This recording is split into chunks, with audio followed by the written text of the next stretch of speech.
Saat ini di sosial media ramai dibahas kesesatan Wahabi. Bagaimana menurut Ustaz? Wahabi mana yang dimaksudnya? Sekarang di Indonesia ini, jemaah sekalian, orang-orang Syiah lagi gencar-gencarnya mencari kesalahan ahli sunnah. Sekarang ini. Dan subhanallah, perilaku mereka di Indonesia persis perilaku mereka di Yaman. Sebelum terjadi perebutan pemerintahan kayak sekarang ini, persis sama, nggak ada bedanya. Jadi mereka di sana di Yaman itu mengemparkan isu-isu yang tidak benar tentang ahli sunnah dengan sama.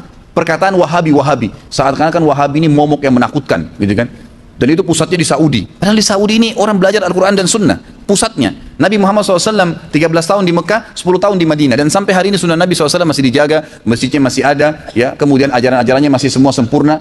Dari mana kita bisa mempelajari kalau bukan dari tempat lahirnya Nabi dan tempat meninggalnya Nabi SAW? Apakah antum pikir Indonesia bisa lebih hebat agamanya daripada Saudi? Kan tidak mungkin. Maksud saya kota Madinah dan Mekah ya. Sumbernya di sana, gitu kan? Tidak mungkin itu. Tapi itu diangkat seakan-akan momok menakutkan. Itu yang diangkat oleh mereka.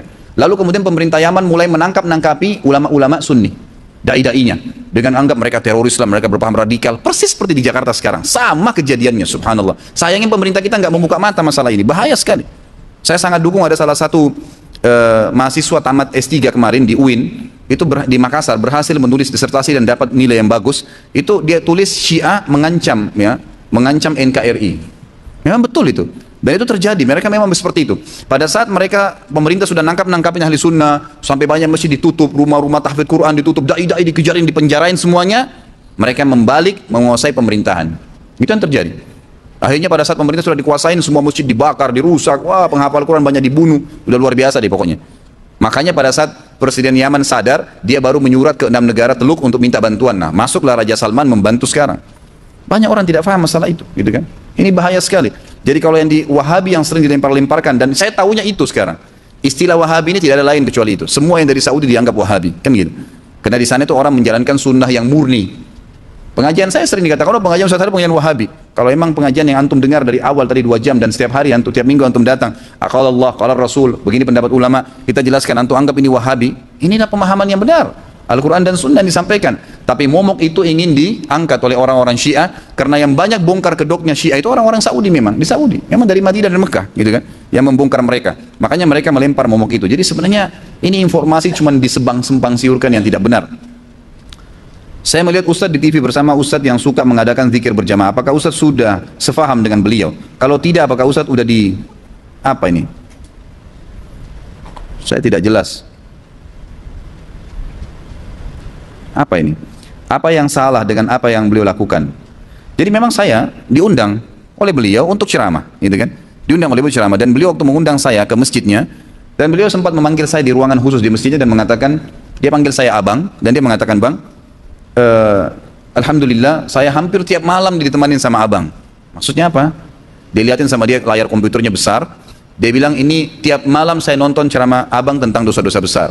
Jadi apa yang antum lihat di sini ini dinonton oleh beliau setiap malam, dikhatam 2 jam. Dia bilang sampai tidur, ikutin semua. Kemudian dia mulai banyak mengambil dari itu, gitu kan?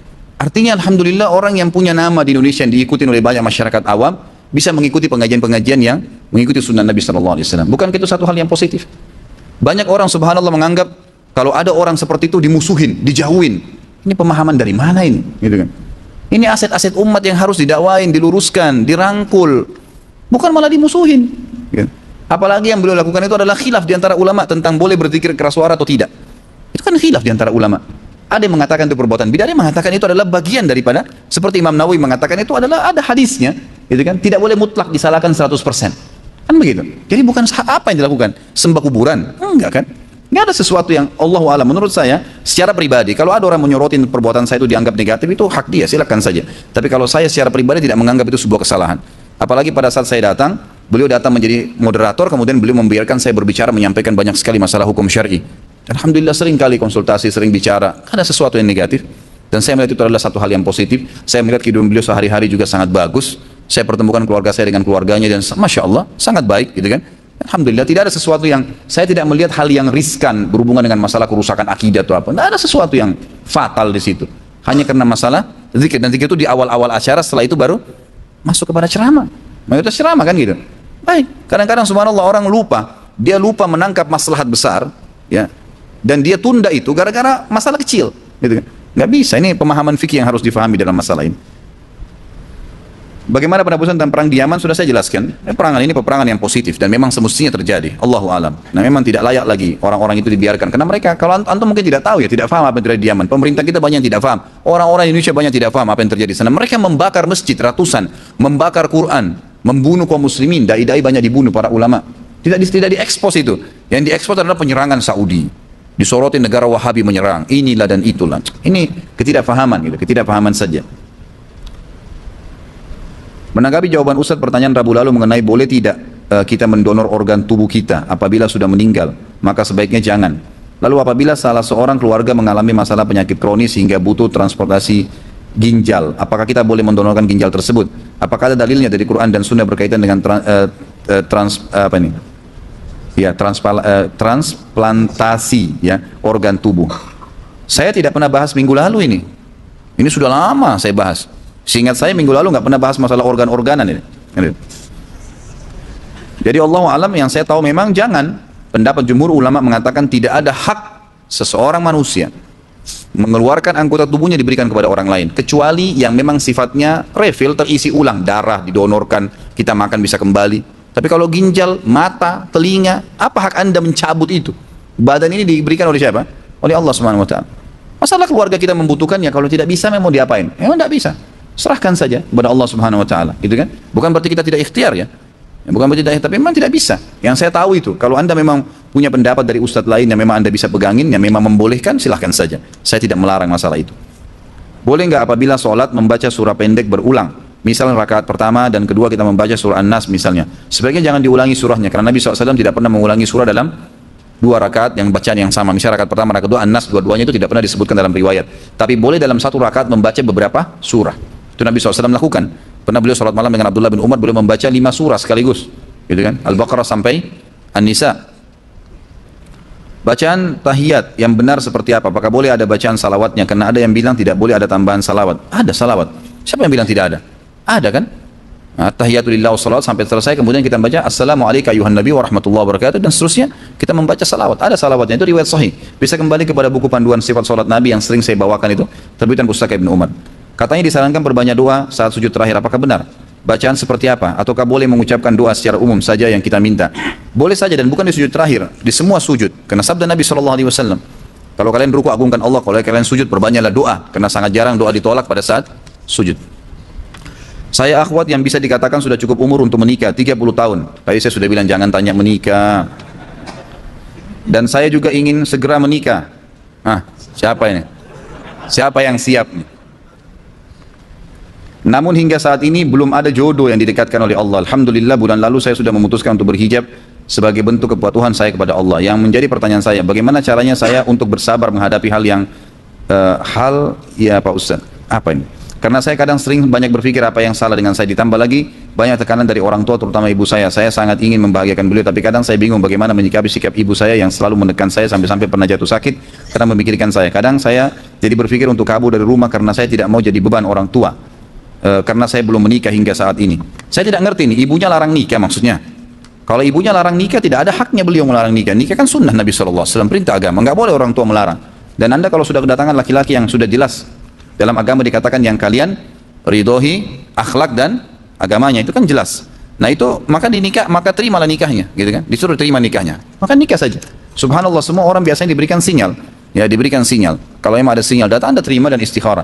Kalau juga belum datang, tidak ada masalah. Itu bukan satu beban, tidak usah jadi beban gitu. Karena memang itu adalah sebuah kejadian di muka bumi ini. Tapi setahu saya, Allahu alam, ulama mengatakan ya, tidak ada orang yang tidak ada jodohnya.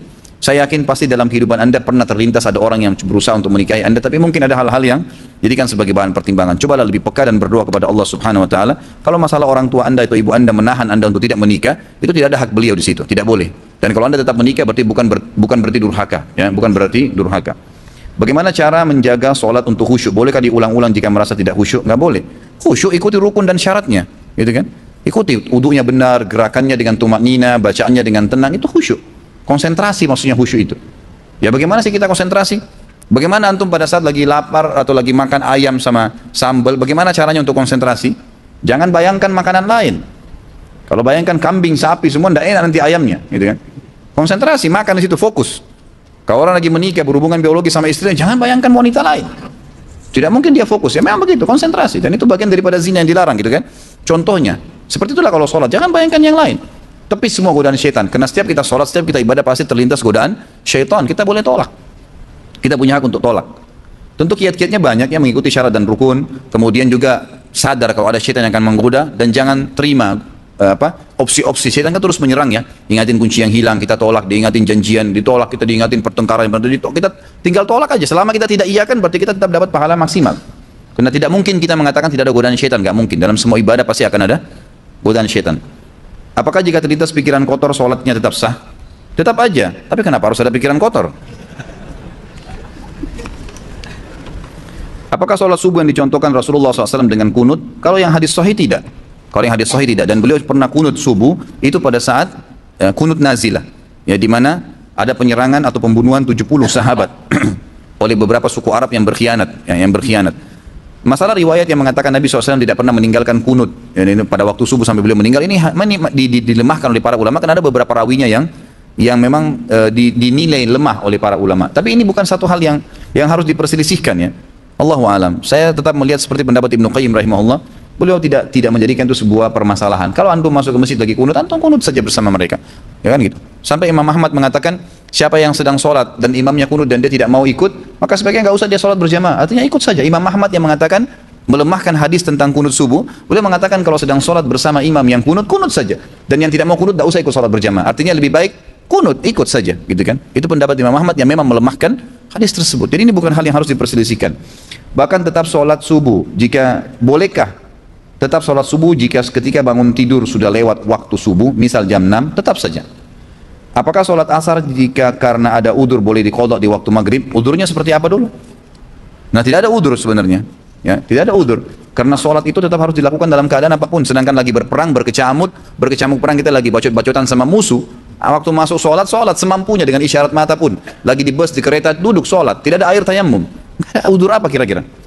Kita nggak dapatkan celah udur di situ ya. Allahu a'lam. Kecuali memang mungkin udurnya pingsan. Ada orang pingsan di waktu duhur, dia bangun sadar setelah maghrib. Allahu a'lam. Itu berarti memang kalian tidak sadar, lain. Ini teman-teman jangan tanya lagi masalah sholat ya. Ini lagi haji, ini masalah haji. Bolehkah kita mendengarkan musik sekalipun itu musik bernuansa Islami? Sudah berapa kali saya jawabin. Musik tidak bisa ketemu dengan Al-Quran, nggak bisa ikhwah dan akhwat sekalian. Antum sekali buka pintu musik, pasti Al-Quran tidak bisa masuk ke hati antum, nggak bisa. Sudahlah, alihkan ke Quran. Kenapa sih kalau dengar dari Quran ke Quran, dari surah ke surah, dari suara syekh ini ke syekh ini, kenapa? Apa masalahnya? Setiap huruf dapat pahala, minimal antum dengar musik nggak ada pahalanya. Minimal sekali. Kenapa nggak alihkan ke Al-Quran? Kan begitu. Jadi nggak usah, lebih baik nggak usah. Oh, nuansa Islami, nggak usah, Quran lebih Islami. Gitu kan. Mau dicari Islaminya, Quran lebih Islami, lebih pahala, kan gitu. Lalu bagaimana dengan ajaran Wali Songo yang mengajarkan dakwah Islam melalui wayang, lalu karawitan Jawa? Allahu alam, itu mungkin ijtihad beliau. Semoga Allah ampuni kalau salah, semoga Allah berikan balasan kalau benar, gitu kan. Tapi yang kami pelajari tidak ada seperti itu, gitu kan. Penyebaran Islam di tanah air Jawa tidak terlepas dari peran Wali Songo. Wali Songo lagi.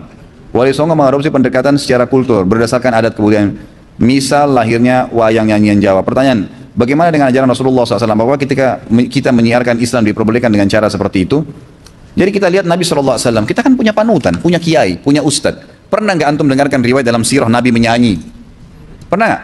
Ada riwayat nggak? Lantunin syair aja tidak pernah Nabi SAW. Waktu di perang Khandaq itu sahabat pada menyantunkan syair, Nabi setiap mau lantunkan syair nggak bisa. Karena Allah SWT sudah mengatakan, kami tidak membolehkan dia bersyair. Gitu kan? Dalam surah Syu'ara, memang nggak boleh Nabi SAW.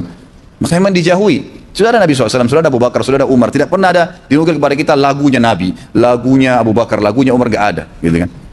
Ikuti dakwah mereka, sudah selesai. Udah. Jangan ditambah-tambah, jangan dikurangin. Gitu kan? Jadi nggak perlu kita nambah-nambah metode dakwah itu.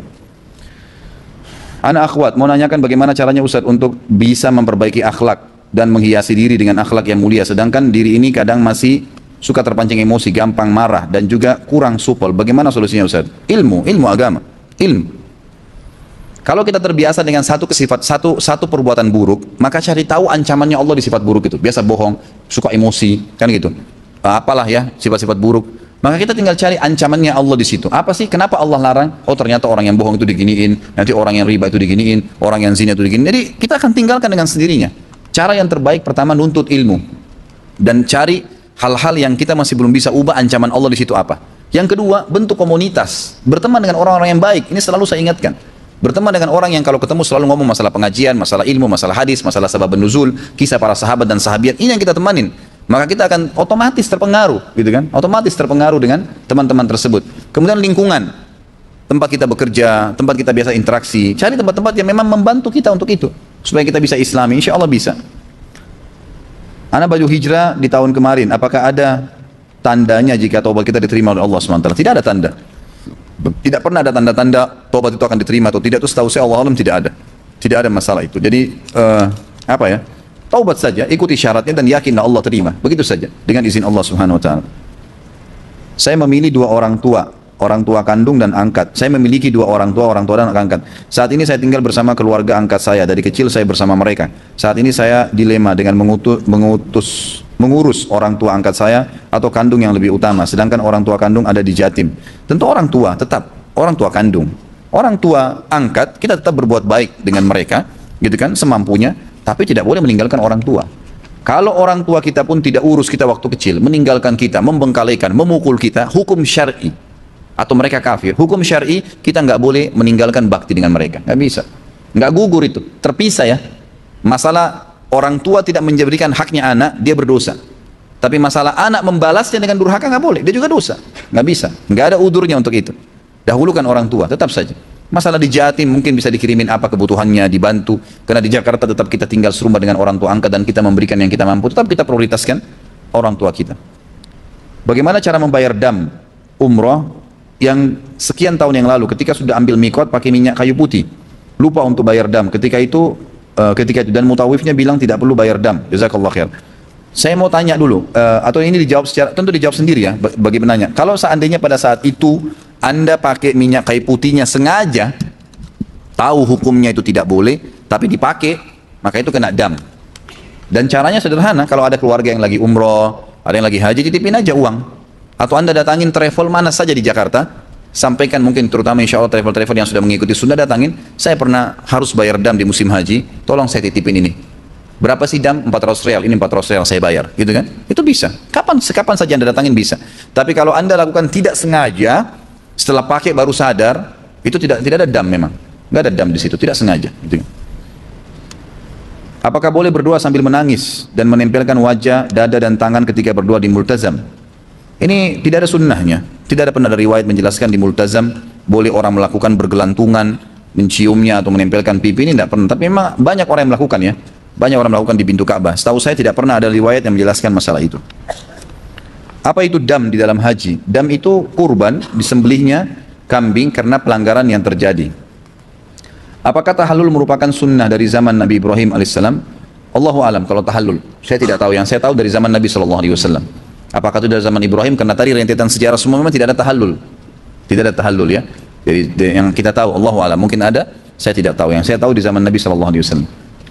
Apakah menaruh barang ketika hendak sholat merupakan perbuatan bid'ah? Karena ada ustadz sunnah yang bilang mengeluarkan handphone, dompet dan lain-lain ketika hendak sholat perbuatan bid'ah. Allahu alam, yang saya tahu tidak, dia ada masalah. Kalau darurat, ya. Misal handphone bunyi mengganggu, maka boleh dipencet, tapi bukan melihatnya, gitu kan? Jadi kalau darurat sekali, karena ini ada hadis Bukhari menjelaskan, Nabi SAW pernah mengatakan kalau seseorang di antara kalian lagi sholat terganggu dengan ingusnya, atau lendir karena dia lagi batuk, maka sebaiknya dia mengeluarkan ke sebelah kirinya.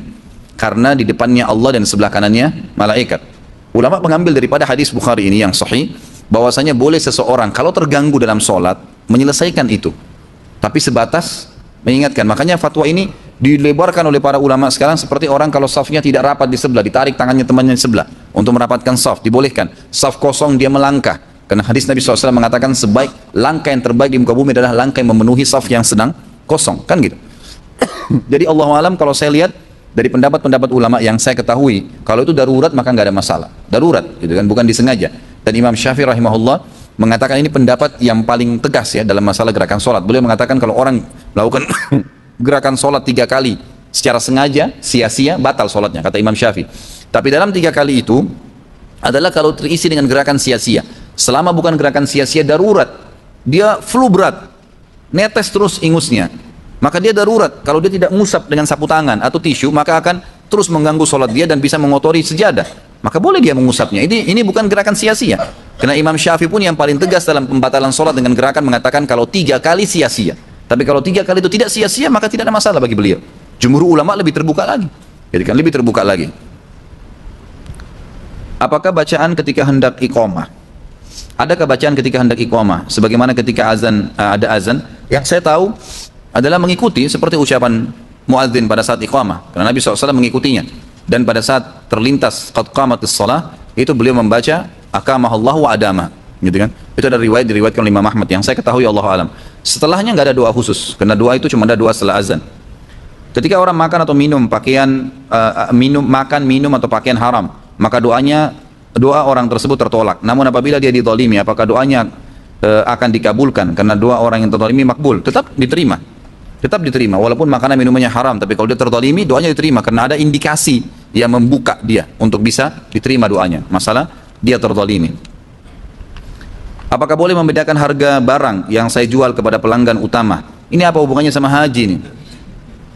Apakah boleh membedakan harga barang yang saya jual kepada pelanggan utama yang notabene belanjanya kontinu dan dalam jumlah pengambilan yang banyak dengan pelanggan yang hanya belanja sekali dalam setahun dengan pengambilan barangnya sedikit? Boleh saja, nggak ada masalah. Tapi yang kita lakukan adalah memberikan diskon, gitu kan? Itu boleh. Harga tetap jual Rp10.000. Tapi karena ini pelanggan tetap saya modalnya Rp7.000, saya turunkan Rp1.000 untuk dia karena dia rutin belanja atau dia belanja banyak. Diskonnya dikasih, nggak ada masalah. Tapi yang tidak boleh dalam Islam kalau meletakkan dalam satu produk 2 harga karena konsumennya berbeda. Datang pembeli pertama orang kaya, kita jual 100.000. Pembeli pertama orang miskin, datang kita jual 100.000. Datang pembeli kedua dia dari pakainya orang kaya, 1.000.000 kita jual.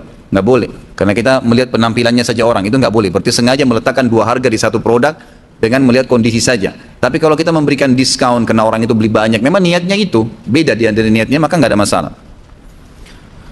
Kami sholat berjamaah 3 orang, satu imam 2 makmum. Apabila satu makmum batal, saya jadi depan belakang. Apa maksudnya? Saya jadi depan belakang.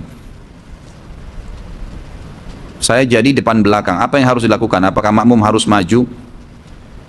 Ya tentu saja. Kalau misalnya batal, makmum di sebelah kita, kita maju, melangkah, mendekati imam. Sebagaimana sunnah Nabi SAW, imam dan makmum kalau berdua, rapat satu sama yang lain. Bolehkah dalam sehari semalam membaca istighfar lebih dari 100 kali? Khilaf di antara ulama, afdalnya minimal, pendapat mengatakan afdalnya 100 kali, tapi kalau mau baca lebih nggak ada masalah. Karena memang tidak dikatakan itu salah, tapi afdalnya 100 kali, karena Nabi SAW baca 100 kali, gitu kan. Karena dalam kisah yang Imam Ahmad rahimahullah yang menemui orang yang terus beristighfar tanpa batas dalam sehari, sehingga semuanya diijabah doanya, itu karena fadilah istighfar yang dibaca lebih dari 100 kali. Apakah benar apabila kita akan memasuki rumah membaca Qul huwallahu ahad, ayat 1 sampai ayat 5 Al-Ikhlas, dapat menolak kemiskinan penghuninya? Allahu a'lam. Saya nggak pernah temukan nih. Apakah Qul huwallahu ahad dibaca pada saat mau bangun masuk rumah itu bisa menghilangkan kemiskinan? Saya tidak tahu. Mohon penjelasan tata cara sholat tahajud beserta zikir dan doanya. Masya Allah, satu buku ini. Kembali ke buku, ada buku penjelasan tentang sholat tahajud dan ada buku kecil kan Pustaka Ibnu Umar itu. Tahajud dan tata caranya, bacaannya dan segala itu panjang lebar. Saya jelasin sampai subuh nanti. Ada 2 hal yang mengganjal. Apa hukumnya berangkat haji dengan visa bisnis? Haji non kota? Tidak ada masalah. Boleh-boleh saja. Ya, karena visa itu kan memang dikeluarkan oleh kerajaan Saudi, dibolehkan.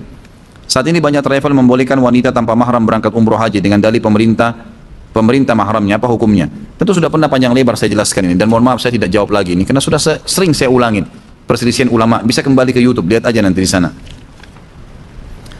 Ustaz, ada yang ingin saya tanyakan, bagaimana hukumnya berhaji dengan uang hasil berhutang? Ini ulama lebih cenderung mengatakan boleh tapi dengan syarat dia yakin dia bisa bayar. Artinya gini, kita ada income, ada pendapatan, ada bisnis, ada gaji, gitu kan? Ada seseorang bilang kamu pergi haji aja, nanti kamu bayar. Tiap bulan kita bisa cicil, nggak ada masalah. Karena kita tahu kita bisa bayar. Yang tidak boleh berhutang dan tidak jelas. Kita tidak tahu kapan bisa bayar, tidak ada aset, nggak ada sesuatu, ini tidak boleh. Karena ini berarti masuk memaksakan diri dan dia bukan orang yang mampu pada saat itu, gitu kan? Tapi dia masuk mampu kalau dia memang sudah ingin berhutang, kemudian dia yakin dia bisa membayarnya. Apakah ibadah haji seseorang sah apabila tidak semua rukun haji dikerjakan karena orang tersebut meninggal, semisal saat mengerjakan tawaf meninggal? Tentu kalau dia sudah hadir di Arafah, sah hajinya. Sudah Arafah ya. Kemudian nanti dia tawaf ifadah meninggal atau lagi sa'i meninggal atau lagi mabit di Mina meninggal, itu sudah sah saja, gitu kan?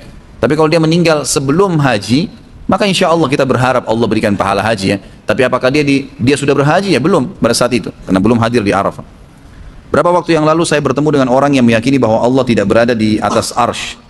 Menurut pemahamannya Allah tidak sama dengan makhluknya karena makhluk itu memiliki dimensi tempat. Sedangkan dengan meyakini Allah berada di atas arsy artinya meyakini Allah memiliki dimensi tempat, atau dengan kata lain menyamakan Allah dengan makhluknya. Adapun ayat Al-Quran tentang keberadaan Allah di atas arsy bukan seperti itu memahaminya, dan ayat tersebut harus ditakwil. Pertanyaannya, bagaimana pemahaman ini bisa berkembang? Apakah para ulama salaf pernah menghadapi kaum yang berpikiran seperti ini? Ini sebenarnya karena keluar dari rel hadis Nabi SAW. Nabi SAW sendiri tidak pernah berbicara tentang bagaimana bersemayamnya Allah di atas arsy. Para sahabat juga mendiami masalah itu, dan sudah dinukil kepada kita dari Imam Bukhari, dari Imam Muslim, dari banyak ulama-ulama hadis. Mereka mengatakan kita mengimani Allah berada di atas arsy sebagaimana Allah menceritakan. Allah menyebutkan tsumma stawa 'alal arsy, Allah bersemayam di atas singgasananya. Kenapa harus kita takwilkan? Untuk apa manfaatnya mentakwilkan itu? Takwil artinya mengalihkan maknanya. Untuk apa kita takwilkan? Sementara memang begitu datangnya dalam Al-Quran. Akhirnya nanti kan jadi rumit sendiri, gitu. Jadi susah sendiri. Maka saran saya nggak usah ditakwilkan. Untuk apa ditakwilkan? Kita imani sebagaimana datang seperti itu. Allah bersemayam, ya Allah bersemayam di atas arsy-Nya.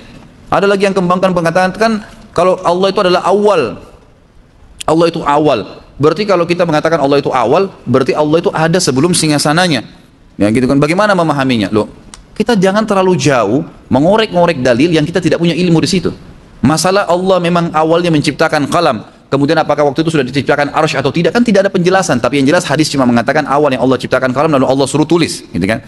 Baik, apakah Allah waktu itu membutuhkan arsy atau tidak? Untuk apa dibahas? Allah SWT zat yang tunggal, yang mampu apapun, gitu kan. Tidak perlu dibahas masalah itu. Kita tahunya Allah menciptakan kalam di awal, iya kita imani itu. Allah setelah itu menciptakan langit dan bumi, kemudian bersemayam di atas arsy. Sudah kita imani seperti itu. Jangan ditakwilkan, jangan dialihkan kemana lain, karena nanti kita ya akan mengalihkan kemana-mana, karena kita tidak punya ilmu di situ. Cukuplah, gitu kan? Sebatas yang kita tahu saja. Tolong jelaskan merek apa ini? Celak Mekah yang bisa mengobati mata. Sebab kemarin saya lupa mencatat. Tolong sebutkan namanya, Ustaz.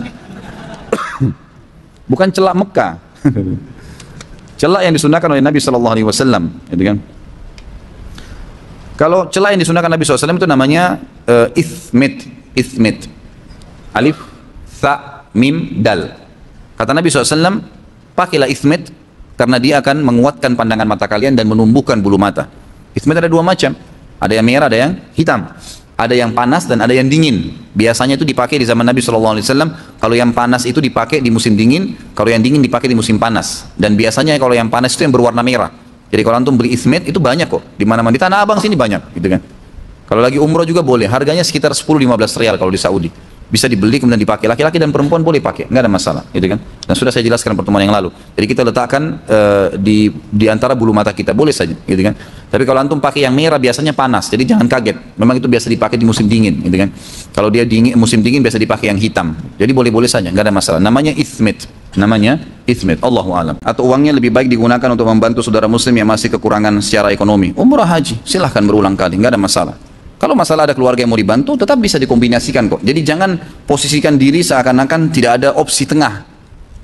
Seperti yang sering tanya, Ustadz mana lebih afdal? Saya membantu menyumbang keserengan masjid atau saya memberikan rumah anak yatim? Saya jawab dua-duanya, bagi saja porsinya. Anda bantu kerabat berapa sih, masa sebesar untuk biaya pergi haji? Kan tidak. Gitu kan? Bantu saja semampunya kerabat tersebut, tapi haji dan umroh pergi, nggak ada masalah. Kan gitu. Apa tandanya kalau haji atau umroh kita diterima oleh Allah SWT? Tidak ada tanda dari mana? Nggak ada tanda khusus. Anda ikuti syarat dan rukunnya, maka insya Allah diterima. Kita harus yakin. Seorang muslim wajib yakin tentang benarnya janji Allah. Ustaz, saya sudah sholat, udah wudu benar, udah hadap kiblat, udah masuk waktu, udah tutup aurat, udah coba membaca bacaan yang benar, gerakan yang benar. Sahkah sholat saya? Saya jawab sah. Harus yakin. Nggak boleh kita ragu. Diterima gak ya? Loh diterima. Sudah kita ikutin syaratnya kok. Allah beda, bukan seperti pimpinan perusahaan kita. Dan itu. Yang bisa mungkin kalau dia tidak suka, dia kemudian tidak terima, nggak ada ceritanya dalam hukum Allah, tidak ada itu, gitu kan? Sebagaimana kita tidak boleh ragu orang yang berbuat dosa pasti dihukum, nggak ada toleransi dalam masalah itu. Sedangkan dia tobat saja ada pembersihannya, kan gitu. Jadi tidak ada tanda-tanda khusus, tapi tinggal kita amalkan. Kata Ibnu Umar radhiyallahu anhu, kalau saya tahu pasti sudah jelas-jelas saya diperlihatkan pahala amal salat, amal ibadah saya 2 rakaat saja, saya akan sujud syukur. Artinya memang saya tidak bisa lihat itu, tetapi kita harus yakin bahwa saya sudah diterima oleh Allah Subhanahu wa taala asal kita penuhi syarat dan rukunnya. Bagaimana menurut Ustaz perihal kebijakan pemerintah untuk membatasi kesempatan haji sekali dalam seumur hidup? Ini memang sebenarnya kalau yang saya tahu keputusannya karena kondisi ya. Kondisi memang di Arab Saudi sekarang masjid haram lagi direnovasi dan belum ada ada target penyelesaian tapi belum pasti kapan. Gitu kan, dan memang dibatasi oleh kerajaan Saudi tentang jumlah orang yang pergi haji. Karena Indonesia ini Masya Allah. Nah, kalau dibuka pintu haji kita yang paling banyak di sana, gitu kan. Jadi ini sebuah karunia yang luar biasa ya. Saya Masya Allah bersyukur dengan Allah dengan niat yang baik ini. Sampai pernah ada pendeta di Jawa Tengah dianggap gagal berdakwah karena dia bawa banyak bagi hasil. Bukan, maksudnya dia bawa penghasilannya dari Romawi, dari Vatikan, itu untuk dibagi-bagikan ke satu kampung. Ini cerita subhanallah saya dapatkan dari dosen saya yang mengajarkan tentang perkembangan dunia Islam di tingkat 3 kuliah waktu itu di Madinah. Tentang Indonesia, tapi kita orang Indonesia tidak tahu kisah itu, dia ceritakan. Dia bilang ada satu pendeta, pada saat itu dia mendakwahi Kristen satu kampung dan dia suka membagi-bagikan makanan, beras, segala. Sampai, karena di situ orang tidak ada yang bimbing, tidak ada ustadznya. Jadi sampai masjidnya itu disuruh oleh pendeta tadi untuk dijadikan sebagai gudang, taruh beras, taruh segala. Nanti baru dibagi-bagikan supaya mereka tidak pakai sholat. Dan mereka lakukan itu. Dan pada saat akan dibagi-bagikan, dia panggil ke gereja untuk nyanyi-nyanyi sebentar, baru dikasih pembagian. Orang masyarakat jahil tidak tahu, akhirnya mereka ikut saja. Difoto lah itu, dikirim ke Vatikan, dianggap satu kampung ini berhasil masuk Kristen. Ini kisah nyata menurut beliau kan. Jadi saya berani nukil karena beliau insya Allah terpercaya. Dosen saya yang saya sangat hormatin beliau, Dr. Abdullah Musnid ya. Saya tidak tahu sekarang beliau masih hidup atau tidak, tapi yang jelas beliau menyampaikan itu. Intinya pada saat itu beliau bilang dikirimlah berita gembira dari Vatikan ini, dia akan datang mengurus satu utusan yang membawa hadiah. Begitu datang ke sana diperlihatkan, betul nggak ini? Ternyata dikumpulin masyarakat, semua kumpul. Gitu kan, hadir, dan pada saat disuruh nyanyi gereja mereka bisa nyanyi. Yang datang pakai kopiah hitam, pakai kopiah haji, ada ibu-ibu pakai jilbab. Wah, ini benar murtad semua nih, gitu kan, masuk Kristen semua. Maka kata pendeta, kata yang utusan Vatikannya, coba tanya satu-satu semua masyarakat kampung ini, kita mau kasih apapun yang dia minta. Ada yang minta sapi dikasih, ada yang minta rumah dikasih, pokoknya apa saja dikasih sebagai tanda ini prestasi luar biasa gitu. Menurut dosen saya waktu itu sempat dibagiin kertas dan mereka memang berpendidikan sekolah, kemudian ditulislah gitu kan, apa kemauannya dia. Pada saat itu subhanallah waktu dikumpulin surat, hampir semua menulis saya mau haji. Akhirnya pendeta ini dipecat, tidak berhasil rupanya.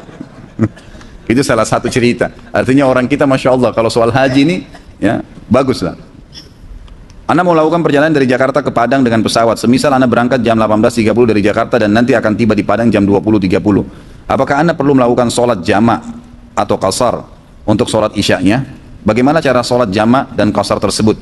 Kalau jam 18.30 ini belum masuk maghrib, menurut Anda sudah masuk ya? Sudah 6:30 kan? Ya antum sholat jamak qasar di bandara, di ruangan tunggu, antum sholat maghrib 3 rakaat, isya 2 rakaat, itu saja. Selebihnya sudah nggak usah ya. Begitu saja caranya dan biasa, qasar. Allahu a'lam. Dan ini sudah pernah saya titik beratkan kan? Jangan sampai antum sudah jelas-jelas mau safar, antum masih belum mau jamak qasar. Ini keliru sebenarnya. Itu keringanan dari Allah SWT, maka lakukanlah. Bolehkah seorang anak untuk mendahului orang tuanya dalam menunaikan ibadah haji, mengingat kedua orang tuanya tersebut sudah mulai uzur? Sementara untuk berangkat haji bersama tidak cukup biaya. Bagaimana hukumnya Ustaz? Apakah setelah memberangkatkan kedua orang tuanya, seorang anak tidak punya kesempatan lagi untuk menunaikan ibadah haji di kemudian harinya? Kalau dalam ibadah wajib, harus Anda dahulukan diri Anda. Ya, dalam ibadah wajib harus dahulukan diri sendiri. Walaupun itu orang tua kita. Kita belum haji, orang tua belum haji. Haji sendiri dulu. Kita lebih membutuhkan itu. Orang tua kita kalau tidak punya kemampuan, tidak ada kewajiban bagi beliau. Tapi kalau kita punya kemampuan, wajib buat kita. Nggak boleh, kita dahulu kita sudah pernah haji, baru hajikan orang tua kita. Masalah nanti ada rezeki kita itu Allahu a'lam, Allah lebih tahu. Gitu kan? Kita mungkin pergi haji sana bisa berdoa, mendoakan orang tua supaya bisa haji, insya Allah diberikan oleh Allah subhanahu wa ta'ala. Dan juga, kalau yang belum tahu informasi, kan atas Saudi yang ada di Menteng, saya tidak tahu alamatnya Jalan Banyumas nomor berapa itu. Tapi kalau antum sampai di Masjid Hunda Kelapa, coba tanya mana atas agama Saudi, di sekitar situ pokoknya tempatnya. Di situ tuh ada program oleh kerajaan Saudi setiap tahun memberangkatkan kalau tidak salah 200-300 orang gratis haji. Tapi syaratnya belum pernah haji, apalagi kalau orang tidak mampu. Laporin orang tua antum di sana, silahkan bawa informasinya, gitu kan. Tapi harus pakai nama lembaga ya. Jadi coba cari nama yayasan, masjid, lalu rekomendasikan, insya Allah bisa berangkat haji gratis, semua ditanggung dari tiket pergi sampai pulang. Tiap tahun itu ada, tiap tahun, gitu kan. Apa bedanya haji dengan umroh? Apakah pahalanya sama? Tentu beda. Umroh adalah ibadah kecil, ibadah sunnah. Sama antum tanya, apa bedanya antara sholat duhur dengan qobliyah duhur? Qobliyah duhur sunnah, duhurnya wajib. Begitulah umroh dengan haji. Haji wajib, ya, lebih besar pahalanya tentunya. Apakah semua nabi juga berhaji? Allahu alam. Saya tidak tahu kalau itu. Apakah semua nabi memang punya syariat haji? Nggak tahu. Tapi yang saya tahu, yang tadi saya ceritakan, syariat haji pertama kali di zaman Ibrahim alaihissalam. Artinya sebelum Ibrahim belum pernah ada ibadah haji. Karena rangkaiannya tadi adalah dari kejadian-kejadian keluarganya Ibrahim alaihissalam. Saya sudah panjang lebar ceritakan tadi. Jadi kalau kita ambil dari riwayat-riwayat itu berarti sebelum Ibrahim tidak ada haji, kan gitu. Setelah Ibrahim baru ada. Bolehkah mengganti kain ihram jika kotor? Boleh, tapi dengan ihram lagi tentunya. Kalau laki-laki punya cadangan kain ihram. Kalau perempuan boleh baju apa saja yang penting dia niatkan ihram. Jadi nggak masalah. Masya Allah, sampai sekarang pertanyaannya semua bagus. Masalah haji.